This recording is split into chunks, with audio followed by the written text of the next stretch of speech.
Hey guys, Wyatt Claypool here. In Canada, I think that we should have basic standards on who gets awards from the state, like the Order of Canada. And that's why I really like what three former politicians are doing to try and strip an Order of Canada award from somebody who I think truly deserves it.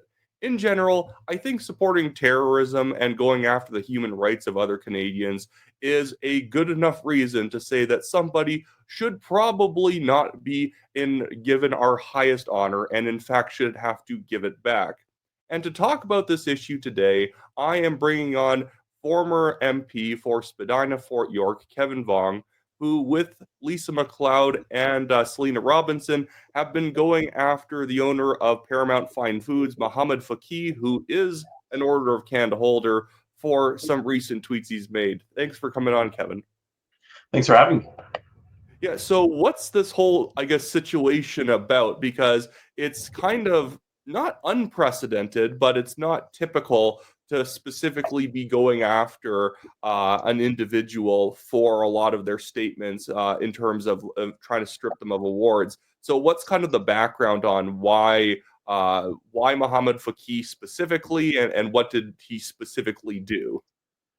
Yeah, so listen, this is not, I think I want to address it right away that this is not an act of censorship or trying to cancel someone who's simply exercising the right of freedom of expression.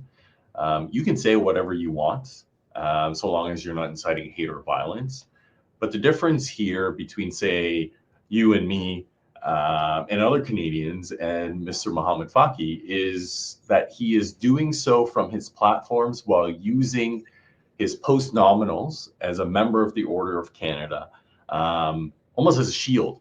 And when the highest civilian honor is being used in that way, it is not only a reflection on that honor and everyone else who holds it, it's also by extension a reflection on Canada and Canadians. And he has very strong views as everyone does on different things. But what crossed the line for us and what compelled Lisa, Selena, and I to act was on August 25th. And I think you have the tweet. Yeah, you're going to pull it up. So let's go through it. Quote, on behalf of literally every Canadian of conscience, if you are Canadian and a supporter of Israel, you do not have basic human values, let alone Canadian values. Your tweets and messages are saved and known to all of us. They live. And folks can read the rest, but that is what crossed the line. Because who is he to make a sweeping condemnation of millions of Canadians who he doesn't agree with, who may hold different belief system than his? Who is he to be the arbiter of whether or not someone is human, never mind Canadian, right? And so this isn't policy disagreement, Wyatt. This is someone who's denying others their moral worth and their Canadian identity based on their beliefs, and that's what crosses the line from free speech and into social division. And that's yeah, and then it's also the Order of Canada is being used as a marketing tool. That I am saying this as somebody who has the Order of Canada, who has like the inside lane on on morality and what real human rights should be and whatnot. And he has also posted other stuff like this where he says he's commenting back on CGA, who was disagreeing with something that the organization NCCM had put out. And Mohammad Fakih said, look who showed up. Yes, if you serve in a foreign army and you are involved in war crimes, you must be prosecuted. Yes, members of the IDF have engaged in war crimes. Yes, if they are Canadian and come back to Canada, they must be prosecuted. Simple. And the thing is that this isn't really even something where people can agree to disagree on objectively. There are no members of the IDF that have been found yet that have been found to have committed some sort of a war crime. If they have, I guarantee they've probably already been punished by Israel You would themselves. know, and we would know. We would Yeah, all know by now. but obviously what he's trying to do is basically antagonize a group of people if they've ever worked for the Israeli government or ever fought for the IDF, that the Canadian state should be used against them in order to prosecute them and, presumably put them in prison. And again, this is all, and I've seen him over time. He's become a bit of an internet punching bag simply because of all of the times that he's spread obvious Hamas propaganda and then just never given a retraction. And that's the problem, is that when somebody is also implying that you are of no worth for supporting Israel, at the same time, the guy is basing all of that on things that are provably wrong. That you're a bad person because you support because you support the state of Israel fighting Hamas, based on all of his reading that has typically been debunked within the hour. Like, it's actually been crazy following many of these accounts who will continually put out tweets and press releases about this horrible thing that just happened in Gaza, and then like 5 hours later it's proven not to be true, but they don't retract. And so what's your guys' sort of initiative, I guess, been based on now? Are you guys are running a petition, right? And do you guys have a specific goal with that? Yeah, so we felt compelled to come together and do something, and I think this is a good opportunity to directly address Mr. Fakih's remarks that this is somehow a well-funded, organized campaign. This well-coordinated campaign, I think that's his exact wording. It was Lisa seeing what he wrote, being pissed off. And when she was provincial cabinet minister here in Ontario, she actually had Ontario honors under her purview. And so she has spent a lot of time thinking about how do we honor our best of the province of Ontario. And so she reached out to me. She's like, Kevin, are you as pissed off about this as I am? I'm like, yeah. And we decided, hey, let's reach out to Selina, just to make sure, it's not just an Ontario thing, albeit Selina's correction, Lisa is in Ottawa, I'm in Toronto. And Selina was too. And so we decided in the span of 24 hours, okay, let's draft and write a petition and see if others agree with us. Now, in hindsight, I think Wyatt publishing it on the Friday of probably Canada's busiest long weekend, right? Where everyone's trying to enjoy what's left of the summer, getting kids ready for back to school. And yet we still got over 11,000 signatures during that long weekend. And we're now, I think, close to 13,000. What's, I think, really important for me too is now it's not just the three of us. 27 other former parliamentarians, both provincial and federal, have since joined us to add their names. And we have signatories from every single province and every single territory. But of now the 30 of us who are former politicians, we have 292 years of collective public service. 9 are former cabinet ministers. We have a former premier. We have 2 former speakers. So these are all individuals who have all come together, united by the fact that we care about the integrity of what is supposed to be our nation's highest honor, something that's supposed to bring Canadians together, not divide us. Well, even you, Lisa MacLeod, and Selina Robinson come from different political backgrounds. You sat as an independent your entire time in Parliament. Lisa MacLeod is a progressive conservative from Ontario, and Selina Robinson was part of the British Columbia NDP. In fact, Selina herself had to leave the NDP because, frankly, the spread of anti-Semitism made it impossible for her to actually operate within that party in BC. It just became so. It's because it's going down a bit of a rabbit hole here, but the sorts of things that Mohammad Fakih and other people who spout a lot of the same things that he does, over time, there's no difference made between somebody who's from Israel and supports Israel, and if you believe Israel should exist, and the idea that it doesn't matter if you are from there, if you fought in the IDF, if you just support them, you are not good enough to be in Canadian public life. And that's effectively what happens to Selina Robinson. For the mere crime of being Jewish and not hating Israel inside the BC NDP, she got harassed and reported constantly to the point where she just had to resign after she was actually kicked out of the provincial cabinet for stuff for reasons. They'll never actually tell you specifically why, because it would look bad. But the rhetoric and the sorts of things that people like Mohammad Fakih say are toxic to our public discourse over time, because we now have it just normalized that they're like people will attack Jewish cabinet ministers because they must be they must be up to something because they're serving Israel, and that's what even what you guys are doing right now is being characterized as like the Israeli lobby. Yeah, whereas we're three Canadians who care about the integrity of Canada's highest honor. This isn't about Israel. This is about Canada. But it is important to put in perspective and bring forth the context that when he says, if you are a Canadian and a supporter of Israel, 90% of Canada's Jewish community supports Israel.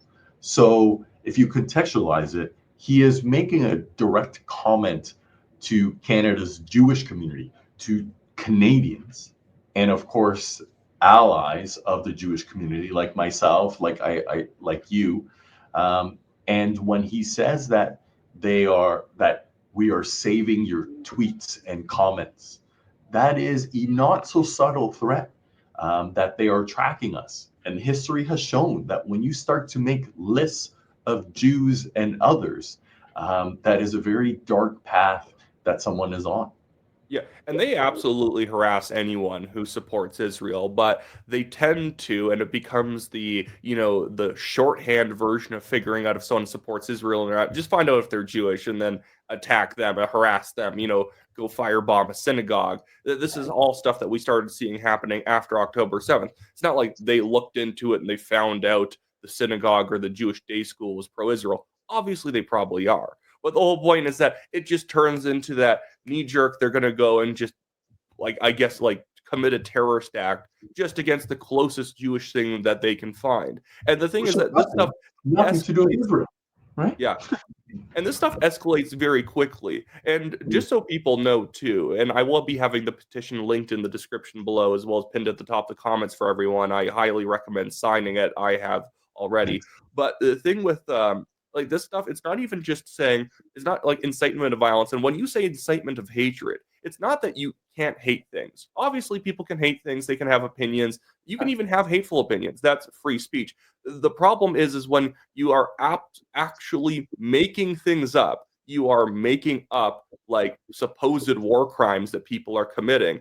He's not saying go and attack people. But if you're saying anyone who is from this country who did their mandatory military service is a war criminal, that's more of an actual that's more of an incitement where you're now saying that this person has committed grave, disgusting crimes. Someone should do something about it. Even if you don't even vocalize that someone should do something about it part, what do people typically do in reaction to people who have maybe murdered children or something like that? They will, act out in a violent way. And the thing is that we've already seen this in the United States escalate pretty far, even with people who, like, you typically wouldn't assume would be caught up in this. You know about the situation between Hassan Piker and Ethan and Ela Klein from the H3H3 podcast? No, I don't actually. Hassan Piker is that Twitch streamer who is extremely pro Hamas, and he used to run a podcast called Leftovers with Ethan Klein, who's Jewish, but he's actually very pro Palestine, like one of these people who actually does believe there's a genocide going on, and he has very, like Los Angeles progressive like type views on all that stuff. I don't think he even knows the issue too well, but because he wouldn't basically ignore the Hamas killings of Jewish people in Israel on October 7th, he wouldn't excuse it. That podcast fell apart, and now Hassan Piker's community has been harassing this person, like him and his wife, to the point where they've been sending human skulls to their homes and trying to get CPS called on them, like Child Protective Services. This is, people. This is something that is actually affecting people in real life when people spread disgusting ideas that you support genocide, well, that you support the murder of children or something like that, when it's not true. It's obviously going to then result in people actually getting harmed and people being harassed, like we see all over Canada, with people blocking like roads in Jewish neighborhoods and the government won't do anything about it. And that's why I think this is a big problem when the government won't do anything about it. We saw that letter come out the other day where only 32 liberal MPs would be willing to sign a letter to basically what was the specific Crime is bad. Crime is bad. Don't attack Jewish Canadians. I'm paraphrasing, but that is essentially what less than 1/5 of the caucus signed on to. That should be a pretty straightforward, easy signature for any elected official who has sworn an oath of allegiance, as every politician does, to uphold Canada's laws, our values, and our constitution. Okay, rule of law, peace, order, and good government.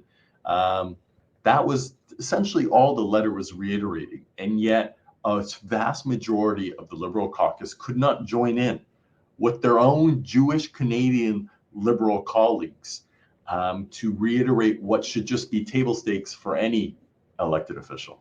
And it's not like it's difficult to sometimes coordinate to get people onto a letter. 100% of the Conservative Party just signed on to the same sort of letter, also condemning violence and anti-Semitic incitement around Canada.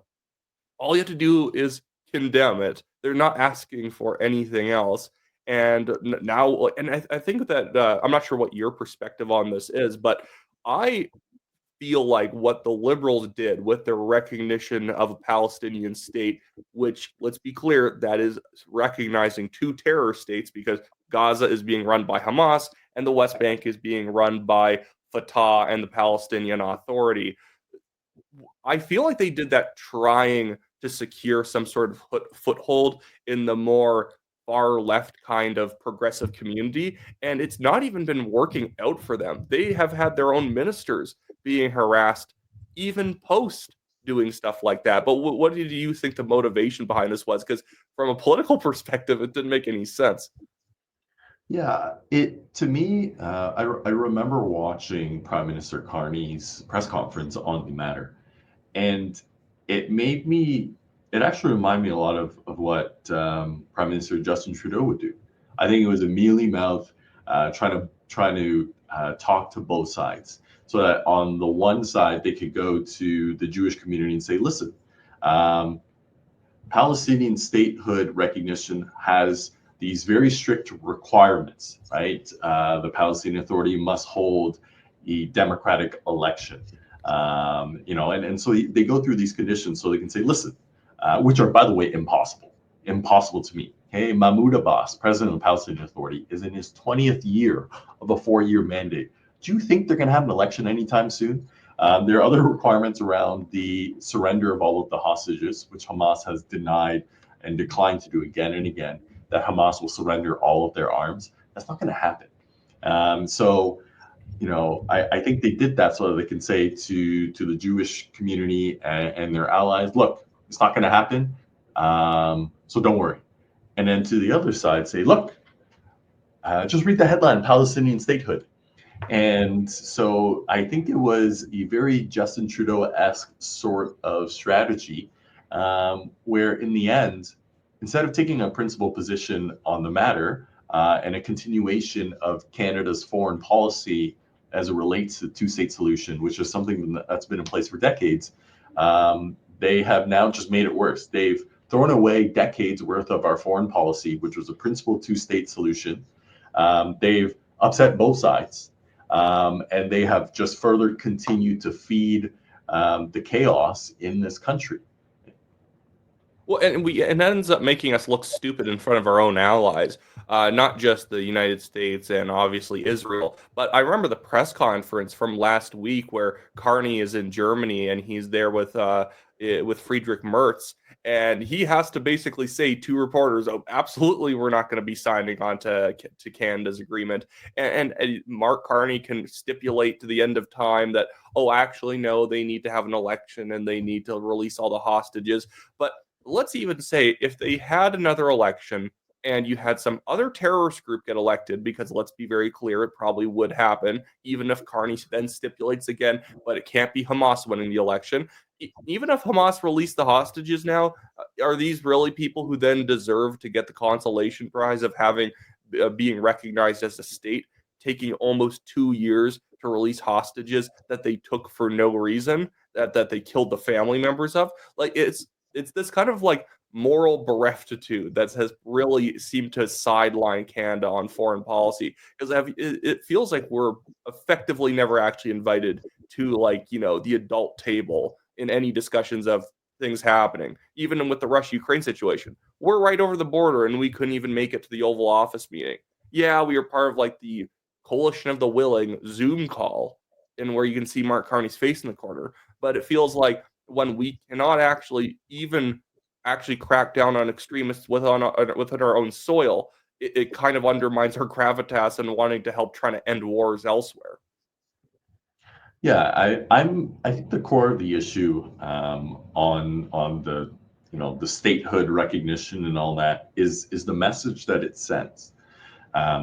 It is right now Canada is saying that if you commit mass murder, as is what happened on October 7th of 2023, if you are committed to terrorism and you push long enough, and there is no limit to the horrors with which you are willing to commit, you will one day ultimately be recognized and rewarded with statehood. The message it sends domestically is, if you continue to blockade our roads and our infrastructure, if you continue to target and harass religious minorities like the Jewish community, if you target politicians at their personal homes, if you continue to firebomb houses of worship, and if you push hard enough, long enough, you will get what you want. Because that's what these various pro-Palestinian, I would suggest increasingly pro-Hamas, by the fact that they repeat so much of their propaganda, that's the way to get things done in this country. And that's not how Canada was built into the incredible country that we once were, and I hope we can be again. We're a place that's supposed to be governed by rule of law. That's what democracies are built on. My parents fled a flawed but aspiring democracy that was lost to communism, and the same radical toxic ideologies that underlie Hamas, the IRGC, who are their ultimate backers, and I would suggest is the very same forces that are at play here in this country. And so maybe a good final question would be, what do you think the next steps are in terms of Mohammad Fakih and the Order of Canada? Do you guys perceive that you're going to be contacting members of the government in order to call on for this to happen? I'm not sure if this is a power within any ministry for them to be able to do. But like, have you guys been able to reach out to even Liberal MPs like Anthony Housefather to see if they'd be willing to sign on board with this initiative? So we've actually we've had people who are in elected office who have reached out to us, and we've actually been quite intentional about targeting specifically former parliamentarians, in part because at the end of the day, this was never a partisan effort. It is nonpartisan, or perhaps it's post-partisan. This is something that's bigger than any one party or any individual. It's about our country, right? And so we've been very intentional about that. There is an official termination policy with regards to any honor that Rideau Hall, the Governor General's office, awards, and we are following that process. I do know that there have been individuals who have been stripped of the order in the past, including David Ahiniku in 2002 for anti-Semitic comments that he had made. I think that's probably the best parallel here. And what happened in that instance is that other members, other recipients of the Order of Canada called out for that. I won't say more right now, but I can tell you that that is absolutely a model that we're going down. But the reality is, just like I think on the broader issue, especially post October 7th, is that the very same people, like I think Mr. Fakih, who are willing to articulate the very views that they have so publicly, which I would suggest are very divisive and hate-filled, there is no limit either in terms of who they're willing to harass, speaking as somebody who's had to endure some of that. So I think people who may otherwise agree with us have been cognizant of that. That's why I don't blame the vast majority of Canadians who I know support the Jewish community and stand with our Democratic ally, have been sometimes silent because they see the harassment that you, me, and others have to endure. And so I think part of our campaign has been looking at how do we create the conducive environment for others who want to speak up, but don't yet feel comfortable to do so. And I don't want to get ahead of where we are, but I can tell you, Wyatt, that we have some more, I think, developments that we look forward to announcing that I think very much strengthen our case. I want to reiterate again, if you don't mind, that this isn't about censorship or silencing an opinion that we disagree with. Mr. Fakih, like everyone else, has the right to freedom of expression. That includes, by the way, the freedom to say completely ill-informed and stupid things, which is how I would describe a lot of his remarks on this issue. But the difference here is your freedom of expression does not mean you have freedom from consequences. And if you hold our highest honor, with that also comes responsibility. It's an incredible privilege, but privilege comes responsibility. And he has, in my view, and I think that of now over 13,000 Canadians who have joined Selena, Lisa, and I in signing that petition, has violated that. And we are now it should also be clarified trying that to hold him to account, not only, yeah.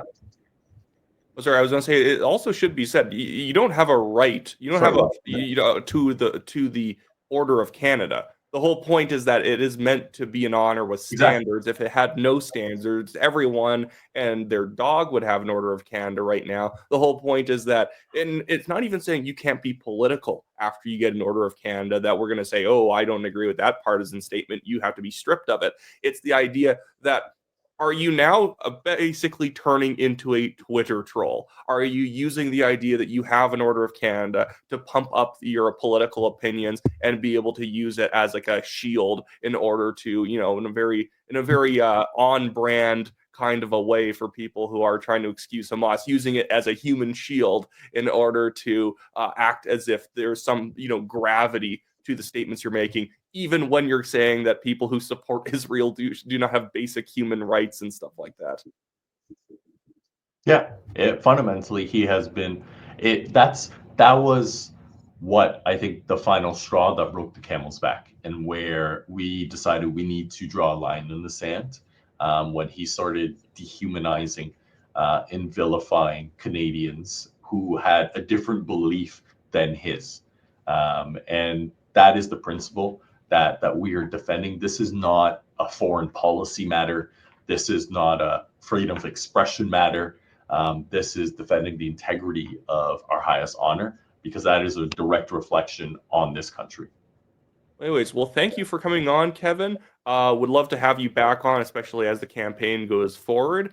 But I wish you guys luck and in your next steps, and what you guys are doing here, I think is quite good. I think that, in order to, and not trying to make it partisan, but in order to clean up Canada in general on a lot of fronts, you have to be able to start with small stuff where we actually put a line in the sand and say, that actually is not a Canadian value, that this is outside of the bounds of what Canadian values are.